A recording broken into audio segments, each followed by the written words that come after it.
Quel rapport entre l'amour, la joie et la prière?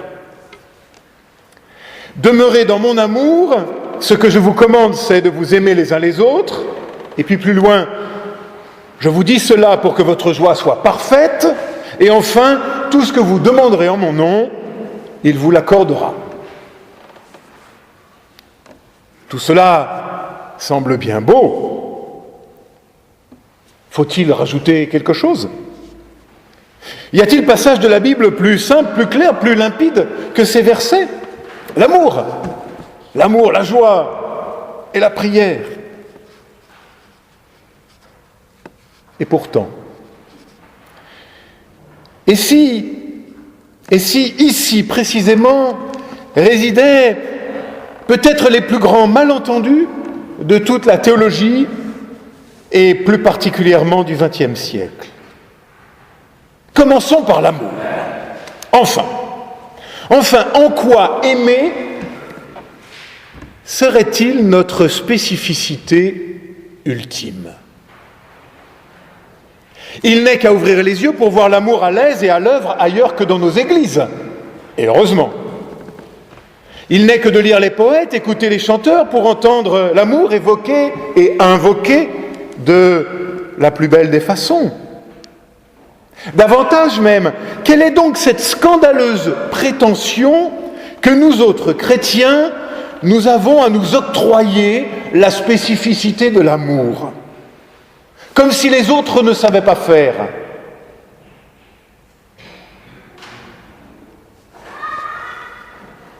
Et puis c'est l'ultime pirouette. Quand on est coincé et qu'on ne sait plus trop quoi répondre, mais Dieu est amour. Tellement le mot est devenu piégé peut-être que lorsque j'étais étudiant en théologie, certains ici parmi vous s'en souviennent, un des professeurs de Strasbourg, je crois, avait demandé un moratoire sur l'emploi du verbe aimer pendant les prédications. Il disait, essayons au moins pendant 1 an de ne plus employer le verbe aimer à chacune de nos prédications, et vous verrez.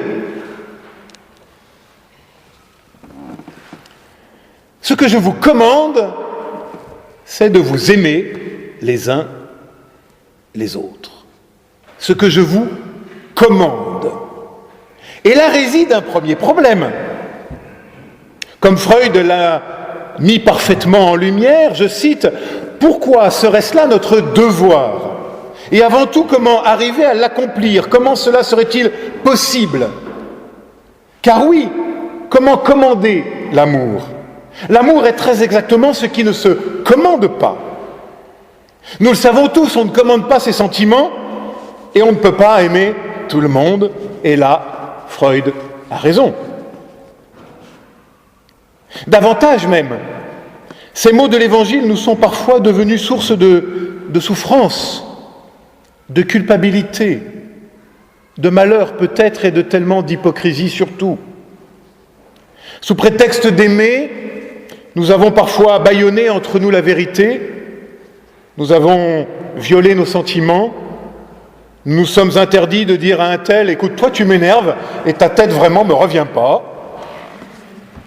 À force de vouloir aimer, peut-être nous avons tué l'amour en nous.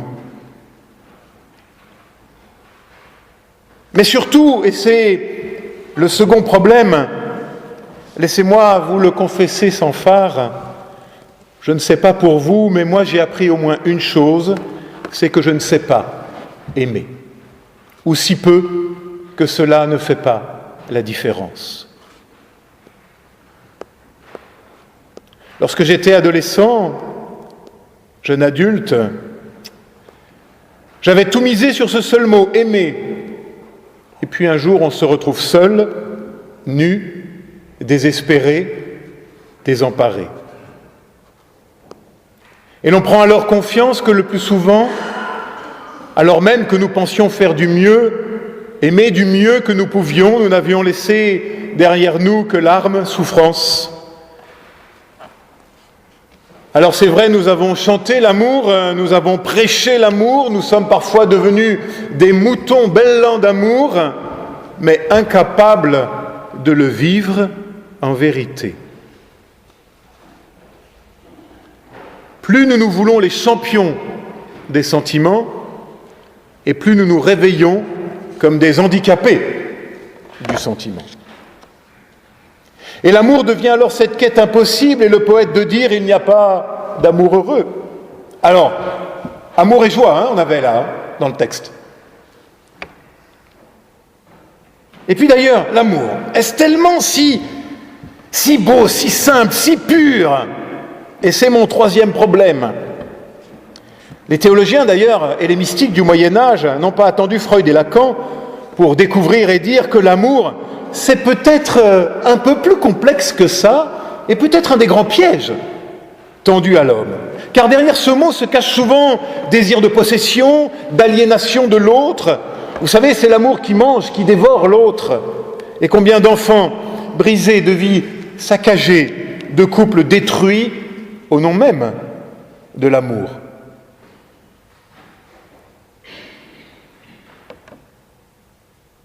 Et même on torturera par amour, pour l'amour de Dieu cette fois, et oui, on a osé cela.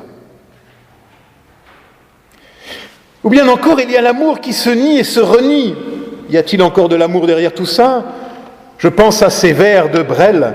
« Laisse-moi devenir l'ombre de ton ombre, l'ombre de ton chien. » Et voilà que derrière la beauté des mots se dévoile l'enfer de l'horreur la plus absolue, celle de la destruction de soi. Mais me direz-vous, tout ça, c'est aimer mal. C'est ne pas aimer comme il faut.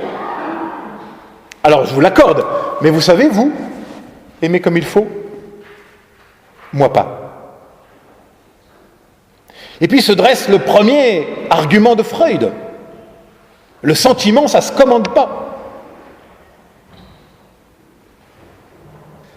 Et puis, comment dire encore la foi à Dieu, la confiance et l'espérance à celui dont le cœur est tellement meurtri, tellement sec, tellement brisé, qu'il lui semble qu'il ne pourra plus jamais, qu'il ne saura plus jamais, qu'il n'osera plus jamais aimer.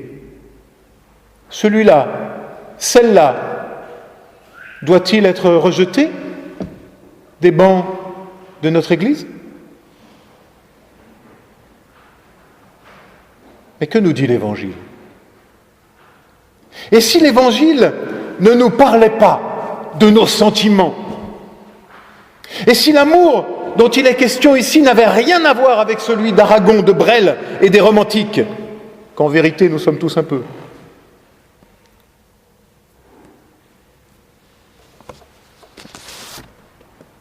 Il faut, je crois, revenir au texte. Et une fois encore y revenir, par le grec. Le grec du Nouveau Testament connaît 3 verbes différents pour aimer. Le latin médiéval, lui, en avait 4. Le premier, érao, eros, qui a donné en français érotique, dit le désir, la pulsion, sans aucune connotation négative ni péjorative en grec. Le second, philein, philéo, dit l'élévation, le sentiment qui nous pousse vers le bien, le beau, la vérité. C'est le sentiment noble, le verbe des philosophes. Mais le Nouveau Testament ne l'emploie que très rarement, sinon sous sa forme substantivée, ami, que nous trouvons d'ailleurs dans notre texte. Je ne vous appelle plus esclave, mais ami, philoi. Le Nouveau Testament préfère un 3e mot, agapé, agapéo, mot quasiment inconnu des philosophes grecs, et que pourtant l'Évangile et le Nouveau Testament affectionnent à l'envi. Mais qu'est-ce que l'agapé? On a voulu pendant des siècles opposer l'éros, l'amour concupiscent, l'amour pécheur donc, peut-être l'amour dont je parlais tout à l'heure, à l'agapé, l'amour fraternel. Mais je crois avec les théologiens Barth, Bultmann, Bonhoeffer, que cela nous conduit à une impasse. Car nous l'avons vu, l'amour, fût-il fraternel, peut tout aussi bien être capturé par le péché. Et lui non plus, de toute façon, ne se commande pas. Alors, ça ne résout pas notre problème. Qu'est-ce donc que l'agapé ? Relisons notre texte.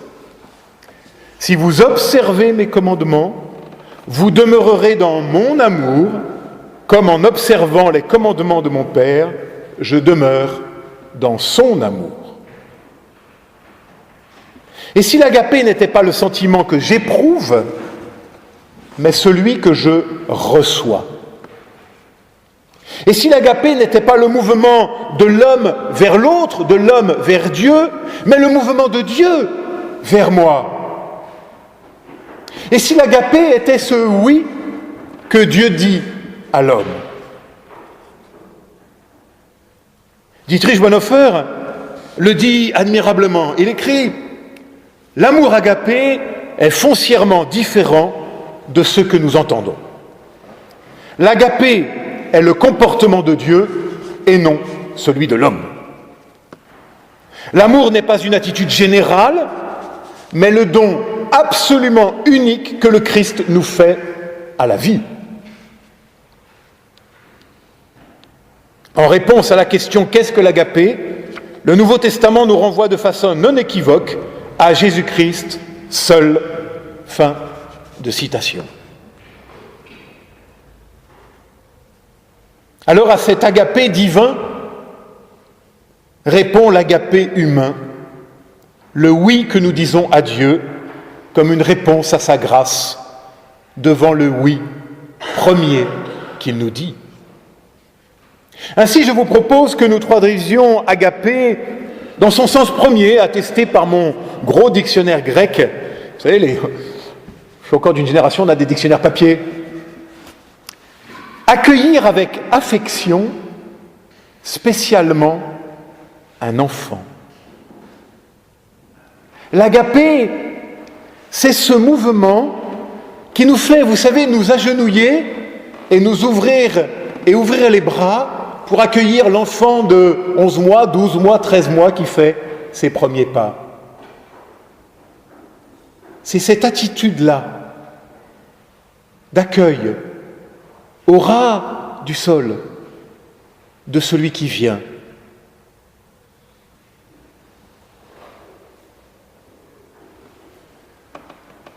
L'agapé ne se situe pas dans la problématique du trajet du désir de l'homme et de son affect, à purifier ou pas, on s'en fout, mais dans une aptitude à recevoir, à accueillir l'autre et Dieu qui vient dans l'autre. L'agapé, l'amour dont parle l'Évangile, met l'accent sur le mouvement de Dieu vers l'homme. Et voilà que Christ nous invite à vivre de cet accueil. Ainsi, voilà le commandement. Accueille.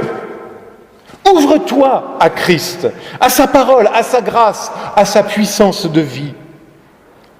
N'attends pas de savoir aimer. N'attends pas même d'être amoureux. Accueille le Seigneur ton Dieu et ton prochain comme toi-même. Et tout le reste sera par surcroît.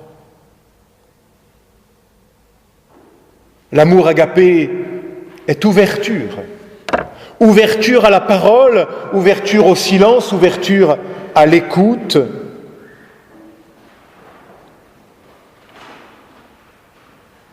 Je suis lié à jamais à celui qui vient. Et je peux tenir debout devant lui en ouvrant les bras, recevoir, accepter que vivre est un recevoir. Mais c'est peut-être finalement bien difficile d'apprendre à recevoir et à accueillir. Ainsi, l'agapé n'est plus un sentiment, un désir, mais un mode d'être, une autre compréhension de soi, qui fondamentalement se reconnaît comme accueilli. Ainsi, l'Évangile de ce matin nous dit « Amis, demeurez dans mon accueil. Ce que je vous commande, c'est de vous accueillir les uns les autres. Et vous connaissez sûrement cette phrase de Christian Bobin que j'aime à citer. Il s'interroge sur la provenance de l'amour. De la beauté, pardon. Il dit, d'où vient la beauté? Alors il dit, la beauté vient de l'amour. Et puis il poursuit, mais si toute beauté procède de l'amour, d'où vient l'amour? De quelle matière est sa matière? De quelle nature est sa nature? La beauté vient de l'amour vient de l'attention. L'attention simple aux simples, l'attention humble aux humbles, l'attention vive à toute vie. Fin de citation. Et si nous parvenons, ne serait-ce qu'un tout petit peu, à expérimenter cela, alors cela nous mettra en joie et notre joie sera parfaite. Car la joie aussi, en vérité, est un cadeau. Ça ne se décide pas. On ne se lève pas le matin en disant « Tiens, aujourd'hui je vais être joyeux ». J'ai de la joie, disait André Dumas, quand je reçois. Amène-moi, disait-il encore, des amis, des cadeaux, des découvertes et des fidélités en cadeaux. La joie est le cadeau donné avec cet accueil. Christ nous donne sa grâce, son accueil inconditionnel, le oui divin à ma vie comme un cadeau. Alors oui, je suis dans la joie, alors, fût-ce au milieu des doutes, des peines et des épreuves. Et la prière, me direz-vous? La prière, c'est comme pour l'agapé, finalement. C'est l'ultime piège. Nous nous croyons que prier, c'est demander, implorer, dans le meilleur des cas, remercier. Mais non. Encore une fois, non et non. Il s'agit toujours à nouveau de recevoir. C'est le même mouvement que celui de l'agapé. La prière n'est pas un demander, mais un recevoir. C'est un accueil, une écoute attentive, un déplacement devant Dieu, un décentrement pour nous recentrer en lui. Bien sûr, on entre souvent en prière par la demande, dans une démarche bien humaine et parfois un peu infantile, mais qu'importe. Dieu ne nous accepte-t-il pas, nous ses amis, comme nous sommes? Mais surtout, n'en restons pas là. La demande n'est que la porte d'entrée, le sas de la prière. La prière, c'est une écoute attentive. C'est expérimenter ce demeurer dont parle notre Évangile. Demeurer dans cette attention, demeurer dans mon accueil, demeurer dans votre accueil. C'est là l'ultime commandement, le lieu où nous pourrons enraciner toutes nos résistances et trouver le courage d'être, qui n'est rien d'autre que le courage de recevoir et de se recevoir de Dieu lui-même. Amen.